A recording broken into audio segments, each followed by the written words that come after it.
This is the area under my sink, and as you can see, it is all rotten and damaged from water. Stick around and I'll show you how to remove kitchen sink base cabinet. Hey guys, welcome to Daddicated. My name is Andy. I like to fix stuff, build stuff, and remodel stuff on this channel. If you enjoy this type of content, hit that subscribe button and let's begin.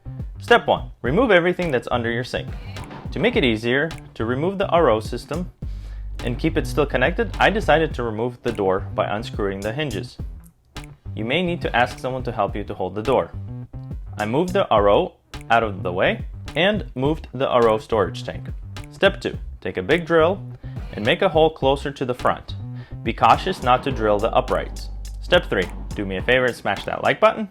Step 4. Use a jigsaw and start from the edge and come as close as possible to the upright without actually hitting it or cutting it. Then continue to cut using the jigsaw from the drilled hole towards the upright first.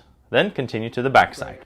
Then use oscillating tool to cut from the top where the upright is. Lift the piece up and try to remove it out of the side pins. Make sure you raise the kitchen escutcheon and continue to using the oscillating tool to cut as close as possible to the pipes. But be careful not to accidentally cut the pipes.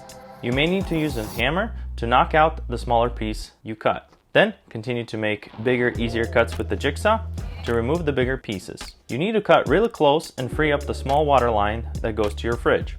Then you may need to use a hammer again to get it free and remove the last piece. Then clean it all up and finally use an oscillating tool to remove all the plastic dowels that are sticking out. Now you're ready to install the new base. Subscribe to see how I do it next.